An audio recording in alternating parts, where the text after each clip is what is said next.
यदा यदा हि धर्मस्य ग्लानिर्भवति भारत अभ्युत्थानम् अधर्मस्य तदात्मानं सृजाम्यहम्।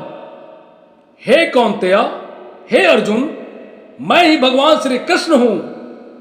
जब जब इस धरती पर धर्म का नाश होता है, पापियों का पाप बढ़ता है, तब तब मैं भगवान के रूप में इस धरती पर जन्म लेता हूं, अधर्म का नाश करता हूं, पापियों का संहार करता हूं, धर्म और न्याय की स्थापना करता हूं।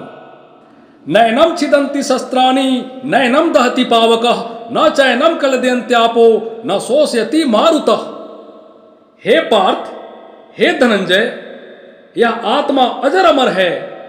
इसको न शस्त्र काट सकता है, न आग जला सकता है, न जल इसको गला सकता है और न वायु इसको सुखा सकता है। इसका कभी नाश नहीं होता।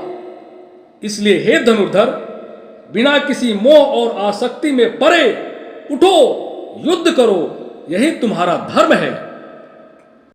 नमस्कार। आज कृष्ण जन्माष्टमी है, भगवान श्री कृष्ण की जयंती। भगवान कृष्ण का संपूर्ण जीवन मानवता के कल्याण के लिए, सत्य, न्याय एवं धर्म की स्थापना के लिए समर्पित था। आज से 5000 वर्ष पूर्व कुरुक्षेत्र के रणभूमि में भगवान कृष्ण द्वारा दिया गया गीता का उपदेश जीवन का सार है, जीवन के सभी समस्याओं का हल है। इसलिए वह आज भी अनुकरणीय है, आत्मसात करने योग्य है। महाभारत एक ऐसा महाकाव्य है जिसने समय की सीमाओं को झुठला दिया, जिसने इस सोच को ही नकार दिया कि कहानियां समय के साथ पुरानी हो जाती है। मैं हैरान हो जाता हूं ये सोचकर कि जो 5000 साल पहले हुआ उससे आज भी बहुत कुछ सीखा जा सकता है और प्रैक्टिकली अपने जीवन में सफलता के लिए अप्लाई भी किया जा सकता है। आज कृष्ण जन्माष्टमी के अवसर पर मैं आपको महाभारत प्रसंग पर आधारित 4 कहानियां सुनाऊंगा जो हमारे सफल एवं खुशहाल जीवन हेतु उपयोगी साबित हो सकते हैं। तो सुनिए। पहली कहानी, संख्या नहीं गुणवत्ता पर ध्यान दें, यानी क्वांटिटी नहीं क्वालिटी चाहिए। ये दुविधा जीवन के हर मोड़ पर किसी न किसी रूप में हर व्यक्ति के सामने अवश्य आती है। कृष्ण का संबंध कौरवों और पांडवों दोनों से था। दोनों में किसी का भी विनाश नहीं चाहते थे। आखिरी क्षण तक वे युद्ध को टालने का प्रयास करते रहे, यहां तक कि पांडवों का संधि प्रस्ताव लेकर भी हस्तिनापुर गए। वर्षों तक वन में घूम घूम बाधा विघ्नों को चूम चूम, सा धूप घाम पानी पत्थर, पांडव आए कुछ और निखर। सौभाग्य न सब दिन सोता है, देखे आगे क्या होता है। मैत्री की राह बताने को, सबको सुमार्ग पर लाने को, दुर्योधन को समझाने को, विष्णु विध्वंस बचाने को भगवान हस्तिनापुर आए, पांडव का संदेशा लाए। दो न्याय अगर तो आधा दो, पर इसमें भी यदि बाधा हो तो दे दो केवल 5 ग्राम, रखो अपनी धरती तमाम। हम वही खुशी से खाएंगे, परिजन पर असी न उठाएंगे। दुर्योधन वह भी दे न सका, आशीष समाज की ले न सका। अब तो युद्ध अवश्यंभावी था, होना ही था। कृष्ण ने निष्पक्ष रहते हुए दुर्योधन और अर्जुन दोनों को विकल्प दिया। एक तरफ मेरी नारायणी अक्षौहिणी सेना है, दूसरी तरफ मैं अकेला। जिसको जो चाहिए ले लो, चुनाव तुम्हारा है। एक अक्षौहिणी नारायणी सेना में क्या क्या होता है मैं बताता हूं। 21,870 रथ, 21,870 हाथी, 65,610 घोड़े, 1,09,350 पैदल सैनिक, कुल मिलाकर 2,18,700 योद्धा, जिसमें सारथी शामिल नहीं है क्योंकि वे हथियार नहीं उठाते। तो एक तरफ ये क्वांटिटी थी, संख्या थी, दूसरी तरफ अकेले कृष्ण, वो भी निहत्थे पर क्वालिटी से भरपूर, गुणवत्ता से भरपूर। दुर्योधन ने क्वांटिटी चुनी, अक्षौणी नारायणी सेना, अर्जुन ने क्वालिटी चुनी, अकेले कृष्ण। युद्ध का परिणाम क्या हुआ आप सब जानते हैं। दुर्योधन बुरी तरह हार गया और पांडवों की जीत हुई। गिनतियों की दौड़ में न पड़े, गुणवत्ता की खोज करें, विजय निश्चित है।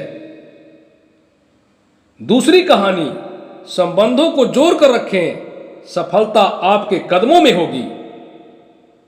कामयाबी के लिए संबंधों को विस्तार देना जरूरी है। आप कितने भी सक्षम हो, आपको दूसरों की जरूरत पड़ती ही है। इसलिए अच्छा होगा कि संबंधों को जोड़ते चलें, बिना ये सोचे कि आज ये रिश्ते का फायदा नहीं, कल पर नजर रखें, यानी दूरदृष्टि। कौरवों से लड़ने के लिए पांडवों के पास कुछ नहीं था, न सेना, न हथियार, न राज्य, लेकिन संबंध थे जो उन्होंने अलग अलग समय पर जोड़ रखे थे। द्रौपदी से विवाह किया तो उनके पिता पंचाल नरेश संबंधी बन गए। अर्जुन ने कृष्ण की बहन सुभद्रा से विवाह किया तो कृष्ण की राजधानी द्वारिका भी कूटनीतिक रूप से पांडवों के पक्ष में उतर आई। अर्जुन ने अपने बेटे अभिमन्यु का विवाह उत्तरा से किया जो मत्स्यराज की राजकुमारी हुआ करती थी। कुरुक्षेत्र में मत्स्यराज की सेनाएं पांडवों की ओर से लड़ी। पांडवों ने तमाम बाधाओं के बावजूद कुरुक्षेत्र का रण जीता तो इन्हीं संबंधों के बल पर। सीखने वाली बात यह है कि जितने ज्यादा आपके दोस्त, जितने अच्छे संबंध होंगे, सफलता की संभावनाएं भी उतनी ही ज्यादा बढ़ जाएगी। तीसरी कहानी, महत्वाकांक्षी बने, लालची नहीं, एम्बिशियस बने, ग्रीडी नहीं। आप बहुत बड़े आदमी बनना चाहते हैं, बहुत धन कमाना चाहते हैं, नाम और शोहरत पाना चाहते हैं, ये महत्वाकांक्षा है। लेकिन ये सब अगर आप किसी के अधिकार छीनकर, किसी का हक मार कर करना चाहते हैं, ये लालच है। महत्वाकांक्षा जितनी अच्छी चीज है, लालच उतनी बुरी। दुर्योधन चक्रवर्ती सम्राट बनना चाहता था। उसकी महत्वाकांक्षा थी कि सिर्फ हस्तिनापुर ही नहीं, 10 दिशाओं में उसका राज्य हो। लेकिन उसे लालच का अभिशाप डस गया। उसने अपने ही भाइयों का हक मारना चाहा, पांडवों को 5 गांव देने से भी इनकार कर दिया। दुर्योधन ने कर्म का संतुलन बिगाड़ दिया और फिर क्या हुआ? हस्तिनापुर का वो राजा जो जमीन पर पांव तक नहीं रखता था, कुरुक्षेत्र की रणभूमि में तड़पते हुए मर गया। अपनी महत्वाकांक्षा को कभी भी लालच में न बदलने दें। ध्यान रखें, आपकी महत्वाकांक्षा किसी भी कीमत पर लालच न बन पाए। चौथी कहानी, ज्ञान का विस्तार करें, यानी अपने को अपडेटेड रखें। अभिमन्यु अर्जुन का पुत्र, महापराक्रमी, जन्मजात महायोद्धा। अर्जुन ने तो फिर भी रण कौशल गुरुओं से सीखा था। अभिमन्यु तो जन्म से ही रण विद्या में निपुण था। कहते हैं उसने मां के पेट में ही चक्रव्यूह तोड़ने की विद्या सीख ली थी।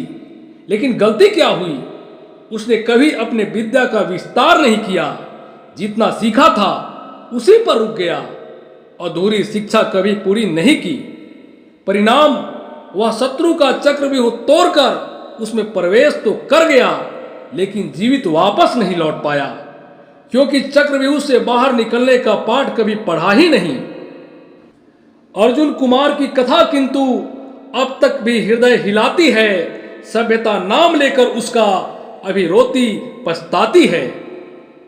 संभावनाओं से भरा हुआ एक तेजस्वी युवक का भविष्य नक्षत्रों की तरह उज्जवल था। वो अकाल मृत्यु के अंधकार में खो गया, सिर्फ इसलिए कि ज्ञान अधूरी रह गई थी। सीखने वाली बात यह है कि हमें अभिमन्यु की तरह चक्रव्यूह में प्रवेश भी करना है और अर्जुन की तरह विजयी होकर वापस भी लौटना है। इसलिए हमें हमेशा ज्ञान का विस्तार करते रहना है, अपने को अपडेटेड रखना है।